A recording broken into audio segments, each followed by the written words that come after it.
Today, my guest is Katie Cottam, founder of Luna Daily, a skincare brand developed by women for women, which in 3 years, in addition to having a thriving D2C community, has landed retail partnerships with the likes of Boots, Sephora, and most recently M&S.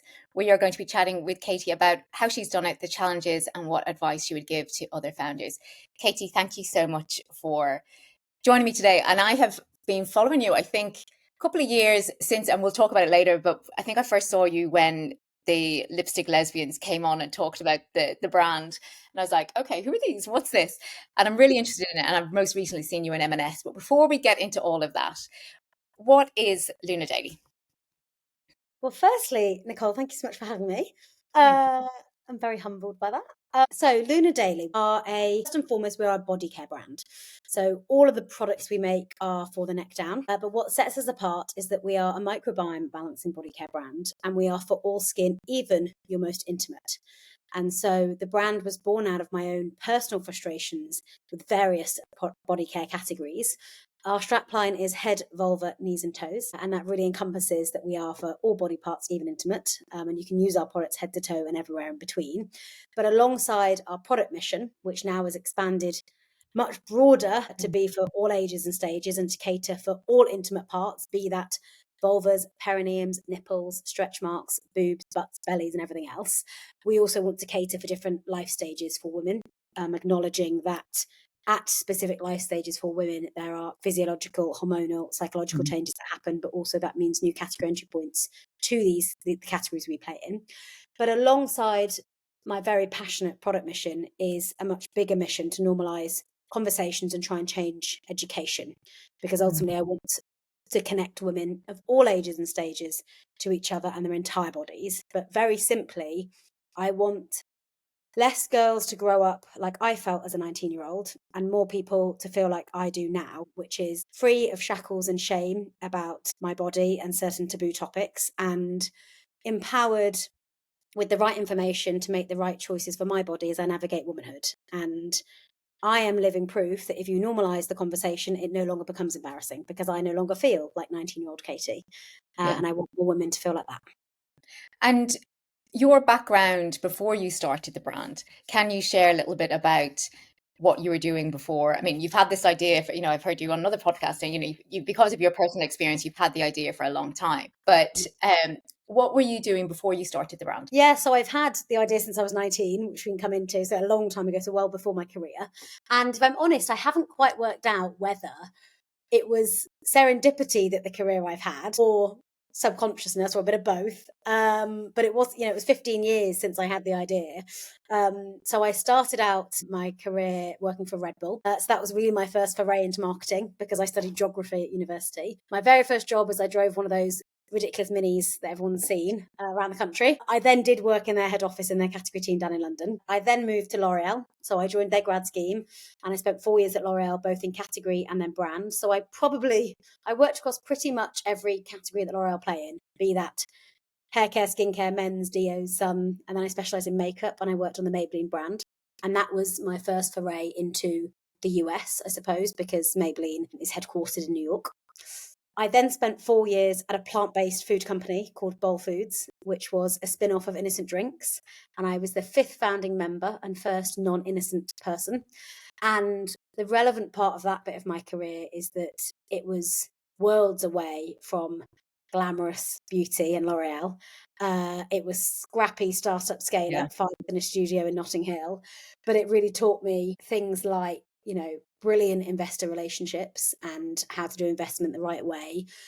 Setting up your business from day one to have the right values. Innocent was very passionate about their values, and all the other bits that you don't learn in a bigger business around supply chain. Logistics. Etc. That Yeah. when you're working in a bigger business, you go and speak to that department or this department or whatever. I mean, my role was head of brand marketing and innovation. And so it's the classic roll up the sleeves, everyone does everything. Most recently, I was then at Charlotte Tilbury. So I was global head of brand at Charlotte Tilbury until just after their sales of the Pooch Group in 2020. So I went back into beauty and, joined Charlotte when we were year 5, so arguably, an SME. But if you know the Charlotte Tilbury growth story, phenomenal growth and phenomenal vision behind that brand. And I really believe that every part of my career has played a really important role in me being able to launch and then succeed with Luna Daily. I wouldn't be here without each of those Yeah, experiences. those strands. And you'd had the idea from 19 based on your own experience. Talk to you a little bit about that experience that you had at 19. What was it that was happening to your body? So I'd been studying in India and I came back to the UK and I was really unwell. And I was put on all sorts of tablets, antibiotics, gastro-resistant tablets, all sorts of tablets that honestly completely screwed my microbiome, my skin, my gut. I had all sorts of health issues. One of the health issues I had is I got thrush for the first time, and I'd never had it. And I can still today remember how ashamed, embarrassed, confused I Mm, felt. But critically for me, for that moment onwards, I wasn't able to use traditional body care products to care for my now quite sensitive skin everywhere, particularly in intimate areas like under my arms, in my intimate skin. But I really resented that I had to resort to this category of products, which still, for the most part, we call the femme hygiene category. yeah. And not only was there a real lack of great products, it's this sea of synthetic cheap washes, basically, but also there was this deep rooted shame and stigma that if you saw one of those products in a woman's bathroom, typically everyone is like, "Oh, what's wrong with her?" Like, Yeah, you think that there was a problem or yeah. yeah. And the reality is that typically most people only buy those products when they've had a problem, and so it's this like self-perpetuating cycle. And so ever since then, I felt like this is just like such an underserving category for women and for people with vulvas. That was my original sort of where my fire came from. But it was then sort of working in the industry for 15 years and first of all seeing lots of other categories have such innovation and adjacent categories, but still this category being stuck in the dark age. Yeah. Uh, but it was then the kind of aha moment was having a conversation with a friend, and I was staying at her house and I was telling her about this idea I'd had for years and about this category and about my experience as a teenager. And she stopped in her tracks and she pulled me up to her bathroom, which we were sharing. And she opened the cupboard and she'd hidden a feminine wash in the cupboard. And we were at very different life stages. She was of a mum age, whereas I was a teenager, but we shared this shame.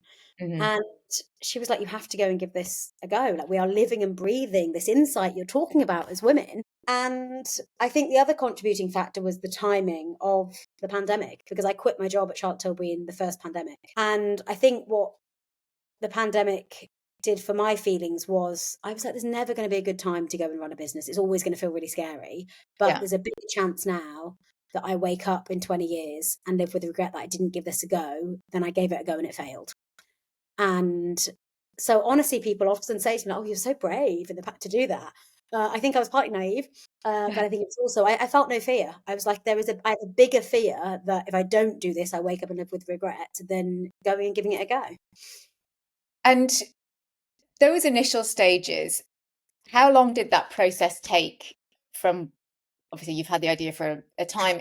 Had 15 you years. done any research on it? Had you done any research on it before, or was it just the idea? Or so were you down a path before you started? Or, how long did that initial process take at that beginning stage? And what were the things that you were looking at and doing?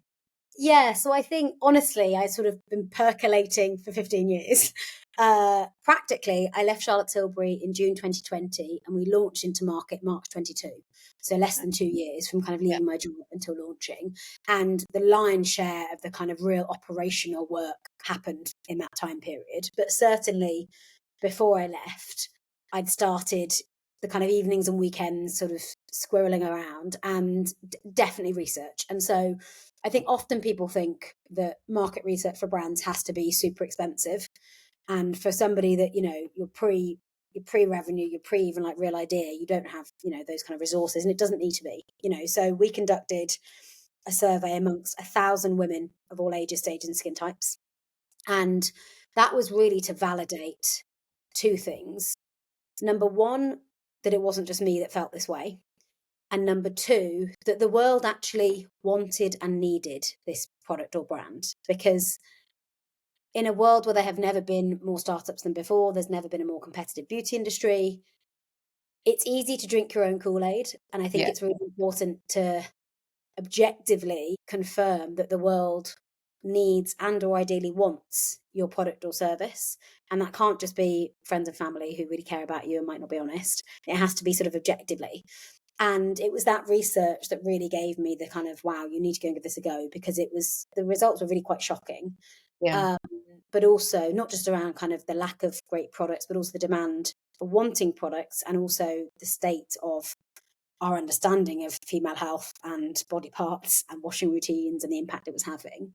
But also, it was the start of galvanizing what has now become a much bigger vision for Luna Daily. So what started out as me wanting to take on this one category and sort of bring it into body care rather than it being kind of excluded and hushed and hidden, what it uncovered was that actually at every life stage, women feel embarrassed and confused, and there is a lack of great products, and we are as embarrassed and confused, and there's lack of information and conversation about lots of elements of pregnancy and postpartum, lots of elements of perimenopause and menopause, and lots of body parts all over our bodies that are considered Yeah. taboo or embarrassing.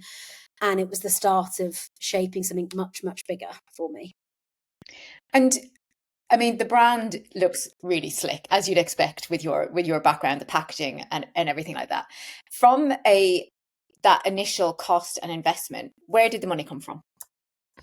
So, really practically, and I'll be really honest here because I think it's the most helpful. I left my job on a Friday full time at Charlotte Tilbury. I planned on having a couple of weeks off just to decompress, but it happened that I was offered a consulting job that started on the Monday. And so, very practically, for the first couple of years, I consulted, and it started as full time, 5 or 6 days a week. And as I got closer to launch, it just became less and less and less, because I just bootstrapped, and it was a very practical, like, how much money do I need to survive and pay my bills, etc., and how much do I need to save to put into the things I need to set up this brand. And so practically, that was my answer. And so I had various consulting projects. I did a first investment raise with angel investors, so just high net worth individuals, the September before we launched. So at that point, I had a brand positioning, which didn't work with a big agency on, worked with a really good friend, designer friend, who I've worked with for years. And it was sort of my brain and her brain coming together. Had found and sourced manufacturers, had convinced them of my vision and to make some in the kitchen lab samples, had reached out to some of our retailers, had kind of initial conversations. But until sort of 6 months before launch, where, the crunch point for us was at that early stage of business, investing into productions is a big outlay for a business. Even if you're doing small MOQ, so an MOQ is a small production order, it's still a significant outlay. And at that stage of business growth, it's unlikely you'll be able to get any sort of bank loan or other form of finance to fund that, because you have no revenue. And so for us, the right decision was to take on some external equity investment, which in the first instance was through high net worth individuals. And then since then, I've done 2 venture capital fundraisers as well. And did you launch straight into retail when you created the brand, or did that? So you had the D2C and wholesale side right from the beginning.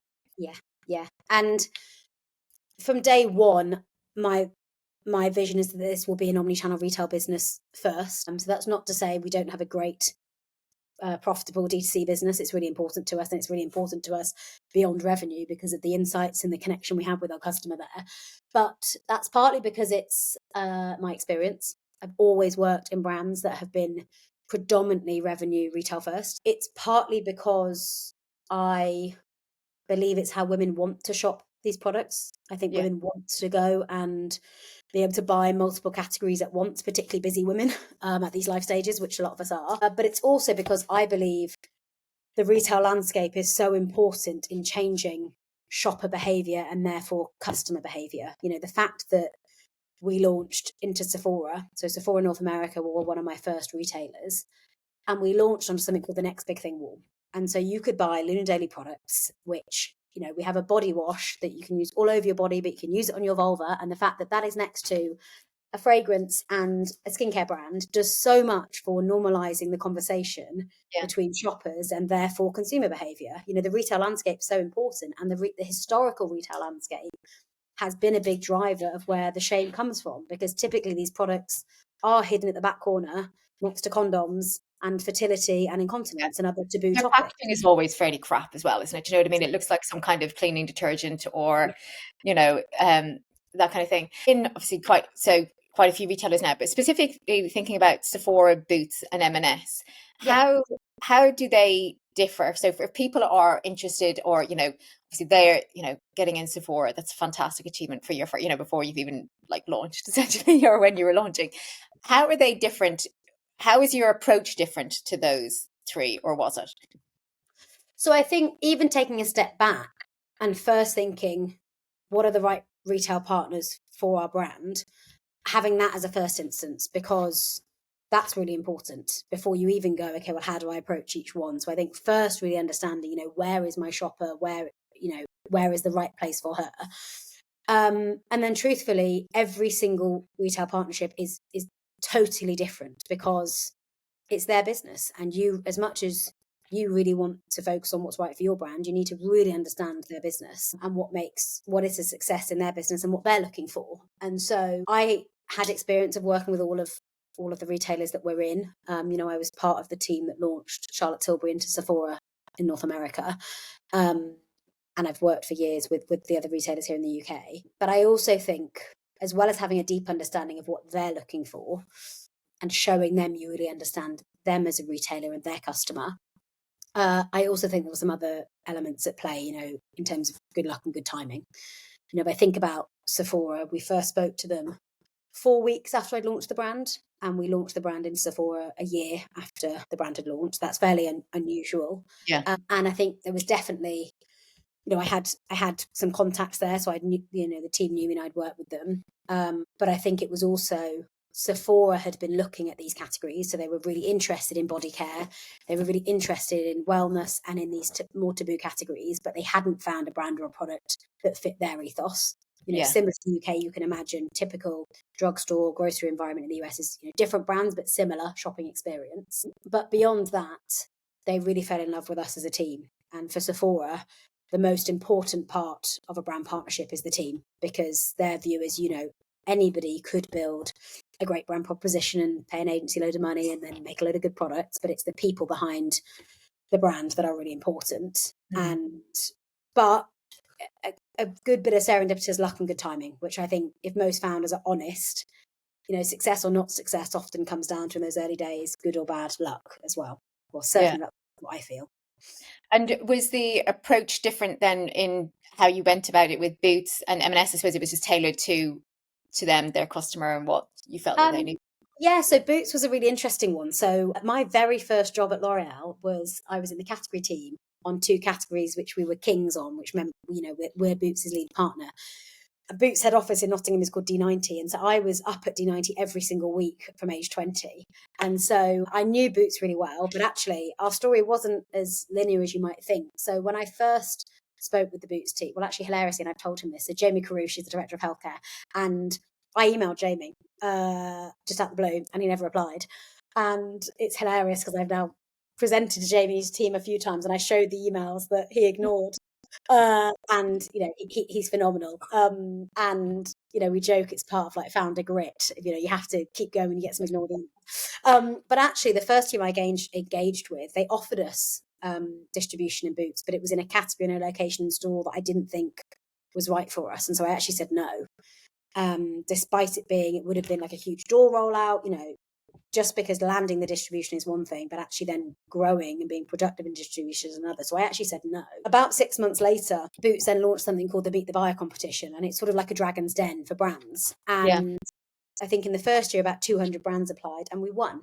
And so as part of that, we not only won confirmed distribution, but also in kind of the categories we wanted to play in, and in a new hormonal health category with Boots. But also we landed key mentorship. And so Jamie was one of our mentors. And that, I think, was really important to give us exposure to more senior leaders than just, who your main contact is. And often if you're a new brand, you'll be assigned somebody more junior. It's just the reality, because more senior people manage bigger brands. And so it gave us both access to, but also the ability to learn from more senior leaders at Boots and really raise our profile. And then since then, so we have expanded into their new intimate care menopause categories. We've expanded into travel and impulse. So this is our number one seller, and it does really well in those impulse locations, as well as new categories coming. And so I think With Boots, it was a very different approach, but it's around being, I think, patient, humble, and then genuinely real partners. And so with us, I've been really open with the Boots team on what it's like to work with Boots as a startup. And I suppose we're slightly different because my experience and actually my teams now, we've worked with Boots for years, so we actually really do understand Boots. But for most startups, if you haven't worked with Boots, it's a minefield.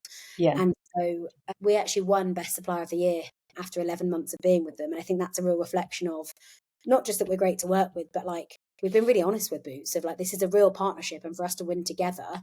And they've been really supportive and responded so well to that. And I think there's a bit of like I certainly have felt that the sort of old school way of brand versus retail, or maybe it does still exist within the big brands, but I certainly haven't felt that. Like I felt Boots to be, and all of our partners really, to be like so supportive, so collaborative, and that's a real change I felt versus maybe 10 years ago in my career when working with a retailer. Recently you have launched at M&S and I've seen it. It looks fantastic in the store. It's got a full, I've been in the Manchester one, it's got like a full gondola. So it's got a real presence. Was, in terms of when you first started, was there, and your number of SKUs, was it just 2 products you initially launched with? No, we had 4. In terms of growing into retail, were some retailers waiting for you to get a bigger SKU count before they stocked you, or were they happy with what, the offer that you had and not worried that you would get lost on shelf? No, and I think actually retailers really want you to be able to prove a hero SKU strategy and obsess over productivity. It's great if you can deliver the same revenue on 5 SKUs as it is 20 for everybody. I always knew in our innovation plan that I wanted to cater for all ages, stages, and skin types, and that was because I could see a real lack of products in those life stages. And the motherhood range that we launched last year was the first ever motherhood range in Sephora US, and so we really co-created that product range with them. I think with M&S, again, it was a real right timing for both of us. If I think about our proposition, which is to connect women of all ages and stages to each other and their entire bodies, M&S is where you go. Most of us bought our first bra. Yeah. Bought our first bra. If you've become a mum, probably bought one of your baby grows. It's where you Yeah. probably give a gift for a family member or a girlfriend, a bottle of champagne at the airport or the train station. But also what was really important to us is that the team at M&S has recently changed, and they brought in a new senior leadership team and they have a new vision for beauty. And it just happened that when we got introduced to the team, Justine, who heads up the new vision, we really connected, and there was a real, you could see on both sides. And I said, look, if we're going to do a new retail partnership, because our obsession is being really focused at Noonday, like we're not going to do a land grab and be everywhere at once. And transparently, we're at a point where we get a lot of inbound from retail, but you have to obsess over, growing. If you still have headroom to grow within existing, that should be your priority, because you've only got limited resource, and there's no point having real huge distribution if you're just not doing anything anywhere. But when I met with the M&S team, hearing their vision for beauty, and particularly as someone of my age, who has fallen in love with the food and the clothes with M&S, seeing their vision for beauty, but also what was really important to me was the brand expression of being able to cater for all ages and stages and have true space to stand out. I think had we met with M&S on day one without the revenue data and the proof points elsewhere, I wouldn't have landed a full bay in M&S. But Yeah. so I think, that is a really important part of timing as well. And we're seeing that in the results, that we're doing phenomenally well in M&S, but I'm not surprised because we have this beautiful brand expression, but also categories like our motherhood category. It's the highest percentage mix in M&S than anywhere else, which in a way is no surprise because of the shopper. Yeah. So again, it's like a real works, but it has to truly work for both parties for it to be a success. And what do you think have been I mean, you've probably touched on some already, but your defining moments that you've had so far for the brand? So many defining moments. Launching into Sephora was absolutely a defining moment. I think most brands would say they had a magic wand of who is their dream retailer.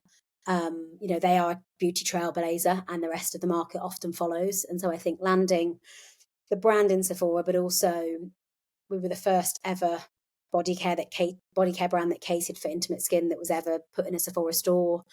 We're the first ever motherhood range Sephora's launched. Like, just feels so special that we are building those categories with them and the positive impact that could have for women. Fundraising, particularly closing my first fundraise, was the hardest thing I've ever done. So probably one of my proudest achievements ever. And obviously clearly pivotal for the business. Those are probably two of the biggest. And then our very first brand campaign, which we featured on billboards. And I mean, I don't need to go into all the detail, but felt really special. Like, delivering this brand campaign that we really saw made a difference. Those would be my three, I think. And you've recently just introduced deodorant into the offer. What are the other things that are coming that you can share, or can you? So I suppose from a product perspective, we will remain true to our North Star, which is that all of our products will be body care products that you can use multifunctional all over your body and cater to those different life stages. All over deodorant is a great example of an adjacent category that for years has frustrated me. You know, from a personal perspective, I've always wanted to switch to natural deodorants, but I've just never found personally they've worked. And I've also never really understood why deodorants marketed for only our underarms, where we have 2 to 4 million sweat glands on our body and we sweat, odor, chafe from all over them. So that's a great example of the type of product you'll see from Luna Daily. Like, if we're going to enter into a new adjacent category, it's where we think there's a clear white space opportunity. The products that exist are underserving and we can do a better job, but it also fits with our all over body care positioning. So you'll continue to see us expand into adjacent categories like that, but also we obsess over continually improving our existing. You launch. I'm a big believer of trying to launch. Like, you can't spend in this day and age 5 years anymore to launch a product. You'll miss the trend. You know, you can have elements of products in development for years. You know, the motherhood range, it took 4 years from start to finish because we started working on it within the first month. But obsessing over improving your existing, that for most brands and products, you could do something to improve your existing, whether that's a formulation tweak, it's further clinical testing, it's a packaging change. And actually our obsession now is on, yes, we have a few launches coming, but doubling down on growing our core business as well. I think particularly at bigger brands I've worked on, you sort of become addicted to innovation. And if you actually were to strip out the innovation, is your brand in healthy growth from a core perspective is as important. Like, yeah. And so I can't reveal any more than that. I mean, and I want to ask you about, because I mentioned Lipstick Lesbians, who are a duo on predominantly on TikTok, I think, in terms of and Instagram, yeah, both. And that's when I think I spotted the brand. Tell me about what happened there and how you're using influencer partnerships. Yeah. So it's been an amazing journey over the last 18 months with Alexis and Christina. So honestly, Alexis and Christina found this product in Sephora. They were just like waiting at the tills, and these are, I sort of everywhere. That's the spray to wipe. Exactly. And so very simply, it's an eco alternative to wipes. So if you're on your period, under your arms, washing between meetings, you spray it onto skin, onto a piece of toilet tissue, and it turns it into an eco flushable wipe. So all those times you don't have access to a shower, but you don't use a wet wipe. And honestly, they were just queuing up in Sephora, and at the front of Sephora, I kind of call it like the adult pick and mix. Like, you can't not spend $100. And they just found it, and they did this video. And it went completely nuts. I think on Instagram, got about 3.5 million views. On TikTok, about 2.5 million. And I'd never even met them before. It was like completely just spontaneous. And it just went nuts. And we sold out. Did you start seeing all the sales come through and go, what the hell? Where is this coming from? In like 24 hours. Yeah. I then just contacted them. I just messaged them. I really remember I was sat on a bus somewhere and I just had it with me. So I just sent them a picture and then I sent them a voice note being like, oh my God, I've just seen your video. Like, thank you so much. And then we just got chatting. And we were just like talking, just got chatting. And then a few weeks later, I was in New York, and just by like complete chance, I was in the same restaurant as them. No way. It was like a Friday afternoon. It was like 5:30. I'd had a gin and tonic, and I saw them come in, and I was like to my friend, "Oh my God, I have to go over." And he was like, "Oh, I'm not sure you do." And I was, you do. No, because it was like Imagine like what a CEO looks like. It was the opposite. My hair was in like a top knot, glasses around my neck. Like to this day, I wish I'd just like taken my hair out. And I went over and I said, I'm so sorry to interrupt, like really British. I'm Katie. I'm the founder of Luna Daily. And they were like, oh my God, can we film this? And I had this moment where I was like, Yeah, on my head. Why?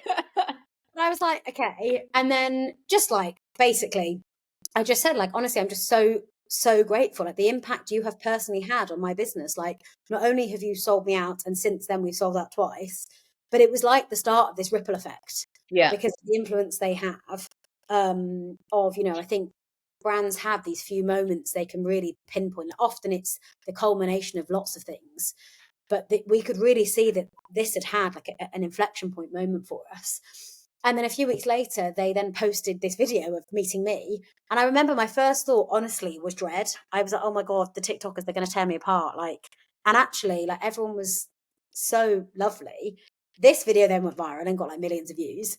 Yeah. Again, because I think I was wearing a different one around my neck, we sold out. And then from there, honestly, it's been a beautiful organic like friendship it's, if I'm honest, it's like exactly what to me influencer relationships should be. Like on the one hand, they should be completely two-way. It should never start with a transactional discussion. It should be that you are genuinely partnering with people that absolutely love your brand or your product. For Alexis, it started with an absolute love of this product because on so many occasions she personally then found it was like I can't believe I used to live without this, particularly when she travels. Yeah. But then it was through I think meeting me and our shared passion for both. We're both product development geeks and we love product formula and packaging, but also the bigger mission. And it's their love for Luna Daily and my love for them. Like the value exchange goes so far beyond, and so they are somebody that we're going to be working with on a much deeper level, over the next few years. But for me, I wrote about this actually on LinkedIn the other day. They actually did a really authentic review of a big influencers brand that has just launched. But they really challenged the problem with the influence industry at the moment, particularly in the celebrity world, which is influencers have often made their decision before they've even opened the box because they want to work with more brands, they want brands to love them, and they want to be on PR lists, and because often they're getting paid. But I think we have such an opportunity for it to be authentic, and even if that means some people don't love your product and they're really honest about it, but 99% do. But also like just how the relationship works and the authenticity of it, and also like the freedom that people of influence need to feel to say what they really think. And I think the reason the partnership and their content is so successful and has been so successful for us is that people know that they will say what they think, and they won't talk about products that they don't love, or if they'll be honest if they don't, and they come with a real credibility. And so I think that partnership has been, phenomenal for us and continues to be. But I think it really is the playbook for how we interact with all influencers. And by the way, an influencer to me can be somebody messaged me yesterday who's just had surgery and she's got like 300 followers. She's not an influencer on Instagram, but she's so passionate about how Luna Daily has helped her and she's bothered to message me. Yeah. She is as important as somebody with 50,000 followers because she might tell 10 people how much she loves the brand. And those 10 people might tell another 10. And so actually for us, how we define influencer and a person of influence, it is not a traditional, I suppose, influencer model. And that's also because as a startup brand, we can't just use transactions. We can't just use money to rely on to build those relationships in the same way that big brands probably still can. And I just want to ask you about building your team because I know you've done some hires within internally currently. So you're a few years in. What was your first hire and why? My first hire, paid hire, because I had lots of unpaid, very helpful advisors before this, was somebody in finance and operations. And so she covered both functions. I think unless you come from a financial background, you absolutely have to have someone that does alongside you. And so she was my first hire. And I think hiring people that unwaveringly believe in your vision and your mission and what you're setting up to create, but then also are very happy to roll up their sleeves and I saw an email, no, I saw a job description that Freddie, the founder of Wild, who've obviously just been acquired by Unilever, sent to one of their first hires. And one of the lines in the job description was something like, you'll probably also just do a load of shit you don't want to do and that's really boring, but which needs you to do. And I just thought the honesty of it was just brilliant. Of like, that is the reality of like, when hiring people, don't bullshit them. Be really honest about like, what it is you need and are they up for it. So yeah, that was my first hire. And how are you building that team now? Because obviously you are growing and expanding, and I'm sure you've got lots of future plans. How are you looking at what do you need in your team? I suppose it's kind of advice that for people that might be on a similar path to you, Yeah. you would give them about building the team. So I think for lots of people listening, you might be at a stage where you're like, yeah, I'd love to have a team, but I can't afford it. And so I think before you build out a team, really look at, first of all, identify what are you really good at and what are the areas you need help at. There are lots of ways to get help that aren't a full-time team. For me, before I started the business, I thought about who are the best people I've ever met in my career in this function, be that supply chain operations, finance, brand. And they could either be somebody you've met or somebody that could introduce you. And I basically built out an informal advisory board of people that were just phenomenal. And it's amazing how generous people are with their time if they believe in what you're going to do. And often, for some people, a salary or being given money is really important, which, I couldn't do. But for some people, being valued and saying, can I just grab a coffee with you for your time? Yeah. And so I think, first of all, think about who are the other people around you that can help you in a way. And I was blown away by how generous people were. And so I now always, if I'm asked, always give people my time because I was given that. But now when we have a team, so today we're a full-time team of 8, including myself. So we're still a really small team. And the first thing we recruit on is attitude, of like attitude and alignment to our culture and our vision. We are a small team and that is so important. And I think, you can to some extent teach aptitude if you need, but you can't teach the right attitude. It's got to be, and it's just so important. I'm so protective of the team and our partners that we've built. For us, then it started out as sort of what I knew I needed was lots of executors, not lots, but 4 executors in the various functions, be that finance, operations, commercial, brand marketing. I now have a senior leadership team. So I have 4 incredible women who head up those functions. And they're so important for me to be able to be a great CEO, because you have to do the transition as a startup founder. If you are also CEO, I'm a sole founder, of as you grow, getting comfortable, getting more and more out the detail. And the only way I can continue to be a brilliant CEO is if I get out that detail. So for us, our hiring strategy is still to hire really, really carefully. I think people often think doubling your headcount, you're all of a sudden half the workload, and that's not the case. Yeah. And not growing too quickly. And so that's our model. How do you, people talk about work-life balance and boundaries, and I think it's very difficult when you love what you're doing and to actually separate yourself back from it and give yourself that time to take a break and reset. How are you establishing boundaries for yourself and with the team so you get that time away? So I think the first thing is and I've said this a few times quite publicly, I am very, very passionate that I will only run this business if myself and my team around me are the happiest, healthiest they've ever been. Like, the stats around startup burnout and poor mental health are horrific. And if I'm honest, I've experienced burnout in a previous role. And it wasn't, if I'm really honest, which is a bit embarrassing to say, but until it happened to me, I thought I understood it and I didn't. Like, I thought I did. How it displayed itself for me is it was like somebody had unplugged me. Like, I just stopped working. And I remember my boss at the time, I said to my boss at the time, like, I feel so guilty. I feel like I've just given up. And she's like, Katie, can't you see that you wouldn't give up? And so your brain is being really intelligent and forcing you to stop because you wouldn't. And it was amazing. Like, I had a bit of time out. And then it was like, I remember just working somewhere. And about 6 weeks later, I was like, oh my God, I'm back. I was like, oh, I'm back. And so I think a combination of that happening to me, but also just seeing the stats and, I'm just not doing it. And so I think the first thing is, from day one, have your commitments of how you want to build your business and stick to them.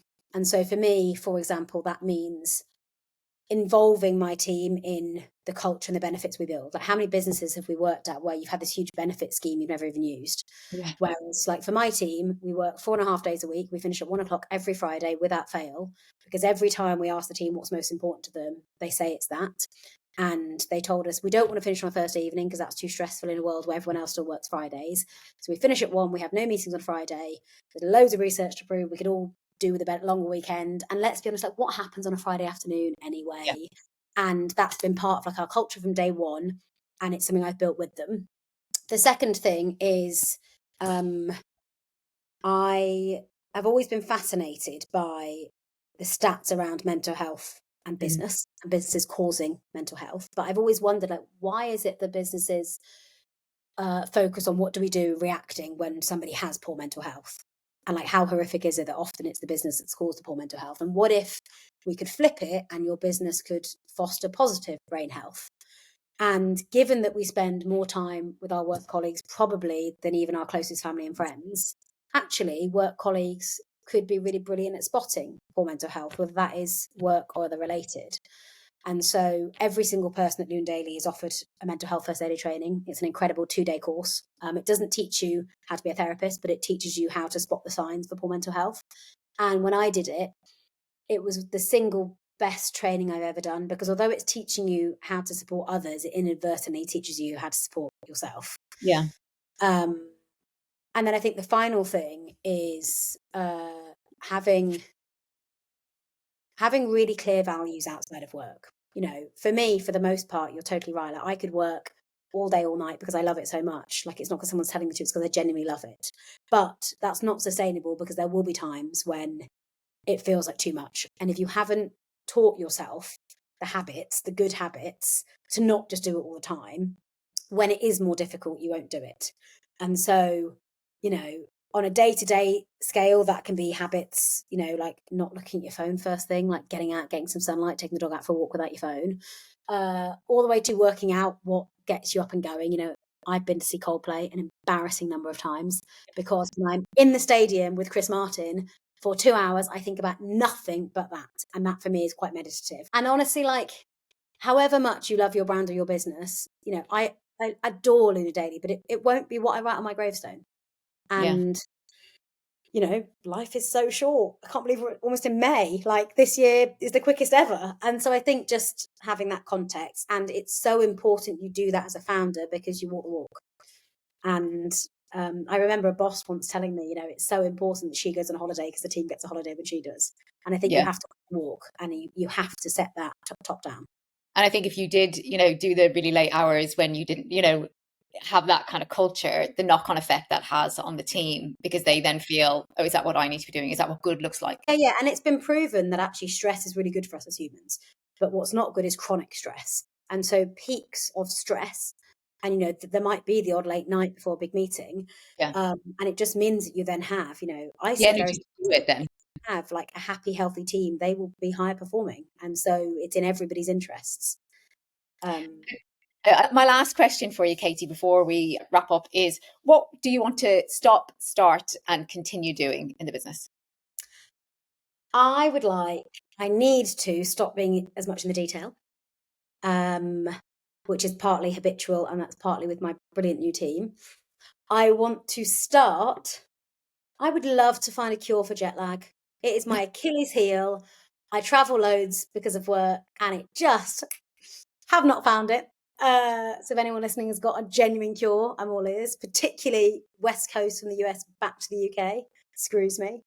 And I want to continue making Luna Daily the best place to work. I am more proud of when my team say what a great leader I am, or what a great, you know, how much they love coming to work. I'm more proud of that than anything else. And so continuing to do that. Thank you so much for joining me. We'll put where you can find and buy Luna Daily, and where you can connect with Katie, all in the show notes. But thank you so much for sharing your story and all of your great words of advice. Thanks for having me.